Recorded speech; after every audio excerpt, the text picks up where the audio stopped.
Halo teman-teman semua, kami dari kelompok 5 AK1P akan mempresentasikan hasil PowerPoint kami dengan bahan kajian dialog dalam keagamaan. Anggota kelompok kami yaitu 1.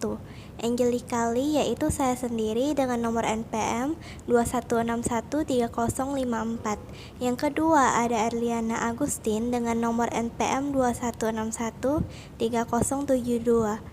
Yang ketiga ada Gregorius Rio dengan nomor NPM 21613078. Yang terakhir yang keempat yaitu Helmi dengan nomor NPM 21613079. Di slide kedua ini ada tampilan wajah dari anggota kelompok kami. Sekarang kita akan masuk ke slide pembahasan. Yang pertama kita akan membahas pengertian dialog. Pengertian dialog secara etimologis. Secara etimologis, kata dialog berasal dari bahasa Yunani dialogos yang berarti bicara antara dua pihak atau dwiwicara yang berarti bicara sendiri. Jika kita melihat pengertian dialog dalam arti sesungguhnya, maka dialog adalah percakapan dua orang atau lebih dalam di mana diadakan pertukaran nilai yang dimiliki masing-masing pihak. Sekarang kita akan membicarakan dialog dalam konteks dialog antar agama. Dialog adalah penyatuan hati dan pikiran antar berbagai agama, tetapi bukan suatu proses mengurangi loyalitas dan komitmen seseorang terhadap kebenaran keyakinan yang telah dipegang dan diyakini selama ini, akan tetapi lebih menguatkan dan memperkaya keyakinan. Dialog yang dimaksud di sini adalah dialog dalam arti yang seluas-luasnya. Dialog ini bisa dilakukan secara formal dalam ruangan tertentu dengan pemeluk agama tertentu pula. Bisa juga dilakukan secara alami yang terwujud dalam kehidupan sehari-hari di lingkungan di mana pemeluk agama berada. Dialog bukan perdebatan. Dalam dialog, setiap peserta dialog atau kawan harus mendengarkan kawan yang lainnya secara terbuka dan simpatik serta penuh.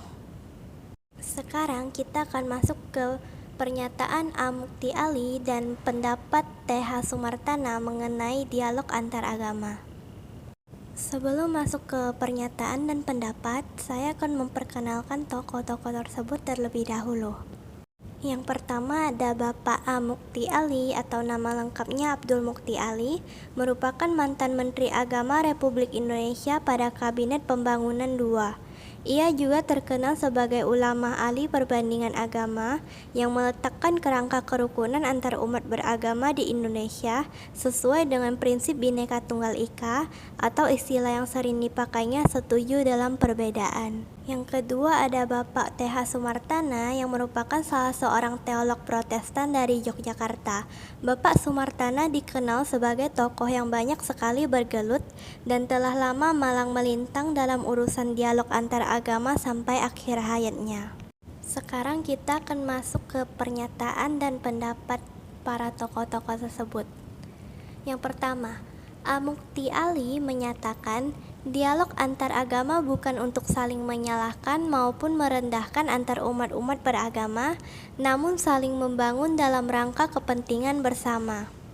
Yang kedua, T.H. Sumartana berpendapat dialog adalah upaya untuk tidak saling mengkafirkan antar sesama sehingga dapat mengasah kembali sikap saling bertoleransi di antara umat beragama yang pada akhirnya akan menumbuhkan sikap demokratis dalam kehidupan. Kenapa harus ada dialog antar umat beragama? Alasan yang pertama adalah pluralisme agama di dunia. Pluralisme adalah suatu kenyataan yang makin lama makin jelas kelihatan karena semakin mudahnya berkomunikasi.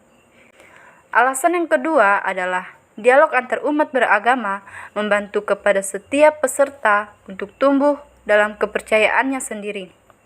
Manakala ia berjumpa dengan orang yang berlainan agama dan bertukar pikiran tentang berbagai keyakinan dan amalan yang diyakini dan diamalkan oleh masing-masing pemeluk agama. Dan alasan yang ketiga adalah dialog antar umat beragama dapat membantu untuk meningkatkan kerjasama di antara para penduduk suatu negeri, hingga dengan demikian dalam saling menghargai, keadilan, perdamaian, dan kerjasama yang bersahabat, mereka dapat membangun negeri mereka. Dan selanjutnya adalah, apa tujuan dari dialog antar umat beragama? Dialog antar umat beragama bertujuan agar pemeluk agama bisa hidup berdampingan dengan damai, rukun, aman, saling menghargai, dan saling menghormati. Syarat-syarat dialog yang harus dipenuhi yaitu: pertama, dialog haruslah berdasarkan pengalaman religius seseorang atau klaim yang kokoh tentang kebenaran. Maksudnya, dialog dapat dikatakan positif apabila pesertanya memang sungguh-sungguh orang yang beriman. Dengan demikian, orang yang melakukan dialog adalah orang yang memang memiliki pengalaman religius yang kental, tidak sekedar seorang intelektual yang tahu. Kedua, dialog harus didasarkan pada keyakinan bahwa religi lain sangat mungkin memiliki kebenaran pula. Hal ini sangat penting, sebab tidak semua memahami dengan bersungguh-sungguh posisi pihak lain. Ketiga, dialog harus didasari keterbukaan pada kemungkinan perubahan yang tulus. Perubahan yang dimaksud adalah perubahan pemahaman, dan keterbukaan di sini berarti keberanian untuk melepaskan anggapan-anggapan semula, baik tentang tradisi religius dari sendiri maupun religius orang lain. Keyakinan yang kokoh pada kebenaran tradisi diri sendiri tidak lantas berarti keyakinan pada kebenaran final. Maka keterbukaan di sini juga berarti keberanian untuk melihat kenyataan yang lebih besar daripada yang telah diketahui selama ini. Keterbukaan pada akhirnya juga berarti keberanian untuk menerima anggapan-anggapan pihak lain sebagai autokritik terhadap tradisi sendiri. Bagaimana caranya agar dialog dapat berjalan dengan lancar? Mukti Ali menambahkan, agar dialog dapat berjalan dengan lancar seharusnya memperhatikan persyaratan dialog antara umat beragama. Di antaranya adalah seimbang, jujur, tidak melampaui batas, pemikiran kritis, terbuka, suka menerima dan mendengarkan pendapat orang lain, begitu juga tidak mementingkan diri sendiri, adil, suka menerima pendapat yang berbeda dengan pendapat sendiri, serta adanya kemauan untuk bersama-sama mencari kebenaran. Dialog tidak mengharuskan seseorang menyingkirkan keyakinan sendiri. Justru dengan dialog, orang yang terlibat di dalam harus berpegang teguh pada ajarannya sendiri-sendiri. Prinsip-prinsip dialog agama. Dalam dialog agama, terdapat prinsip-prinsip yang harus diketahui, yaitu: yang pertama, peserta dialog harus datang dan mengikuti dialog dengan kejujuran dan ketulusan yang sungguh-sungguh. Yang kedua, dialog harus dilakukan dengan saling percaya. Yang ketiga, setiap peserta dialog harus mencoba mengalami agama mitra dialognya, dan sebagainya. Dari beberapa prinsip dialog sangat membantu posisi dan tugas peserta dialog antar umat agama. Prinsip-prinsip dialog dipahami dengan benar agar tidak mengacaukan situasi dialog. Karena dalam bidang pertemuannya, dua keyakinan yang berbeda apabila tidak ditanggapi secara sehat dan baik oleh masing-masing peserta, hal ini dapat menimbulkan kegagalan dalam membangun hubungan dialog yang sehat. Norma-norma dialog agama. Terdapat norma-norma yang dapat dijadikan pijakan dalam dialog agama yang bersifat keagamaan, yaitu: yang pertama, harus bebas dari apologi khusus. Bersifat apologi mempunyai tempat dan fungsinya sendiri, namun tidak dalam perjumpaan agama. Yang kedua, bukan sekedar ambisi pemuka agama. Pertemuan resmi di antara wakil-wakil kelompok agama bukanlah berusaha mencapai kedalaman sejauh mungkin, tetapi hanya berkewajiban memelihara tradisi. Mereka harus memikirkan penganut yang mengikuti tradisi atau agama itu. Mereka harus menemukan cara-cara untuk bertoleransi, bekerja sama untuk memahami dan memecahkan masalah-masalah praktis.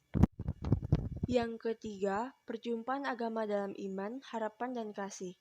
Dan selanjutnya adalah macam-macam dialog antar umat beragama menurut A. Mukti Ali. Yang pertama adalah dialog kehidupan. Dialog kehidupan yaitu suatu dialog dari pemeluk berbagai agama berusaha hidup secara terbuka dan bertetangga dengan baik, merasakan kegembiraan maupun kesusahan, serta berusaha menyelesaikan berbagai masalah kehidupan yang dihadapi secara bersama-sama. Dan yang kedua adalah dialog perbuatan. Dialog perbuatan yaitu dialog yang dilaksanakan oleh pemeluk agama yang bermacam-macam dalam bentuk kerjasama untuk pembangunan dan membebaskan rakyat dari penderitaan.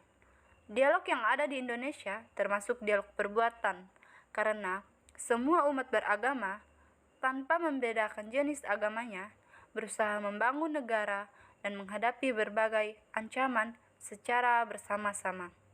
Dan yang ketiga adalah dialog teologis. Dialog teologis adalah dialog para ahli agama yang berusaha memahami ajaran agamanya sendiri dan berusaha menghargai nilai-nilai spiritual agama lain. Dialog ini bertujuan hanya untuk saling tukar pengertian dan makna tentang agama. Keempat, dialog pengalaman agamis adalah dialog yang diselenggarakan ketika seseorang yang sudah terkait dengan keimanan dan tradisi agama ikut mengambil bagian dari kekayaan rohani agama lain, misalnya tentang salat dan perenungan, kepercayaan dan cara-cara lain untuk sampai pada Tuhan yang mutlak. Kelima, dialog antar monastik adalah dialog yang dilakukan dengan cara saling menukar pengalaman hidup antar orang suci atau pastor, pendeta, dan biksu dengan bertempat tinggal dalam beberapa waktu tertentu di pura, pesantren, kuil, seminari, dan sebagainya. Faktor pendukung dialog agama yaitu, yang pertama, adanya sikap saling terbuka antar sesama, sehingga dapat menumbuhkan sikap saling percaya antar sesama, dan prasangka buruk dapat diminimalisir. Yang kedua, adanya sikap toleransi yaitu saling menghormati, menghargai antar sesama. Yang ketiga, adanya kesamaan unsur budaya sehingga akan mempermudah individu untuk melakukan dialog. Untuk slide terakhir ini di pembahasan, kita akan membahas faktor penghambat dialog agama. Faktor penghambat dialog agama yaitu: yang pertama, sikap saling mencurigai antar umat beragama. Hal ini akan menghambat dialog antar umat Islam dan Katolik karena orang mudah curiga ketika terdapat pihak tertentu yang mencoba menjalin kerukunan dengan umat beragama lainnya. Yang kedua, sikap menyamakan semua agama sehingga masing-masing agama seolah tidak memiliki kekhasan. Yang ketiga, merasa agamanya yang paling baik dan hanya agamanya lah yang bisa membawa orang menuju pada keselamatan. Yang terakhir yaitu yang keempat, kebiasaan lama yang menjadikan agama sebagai salah satu kendaraan dalam berpolitik. Usaha untuk meraih atau mewujudkan kepentingan pribadi tetapi mengatasnamakan agama.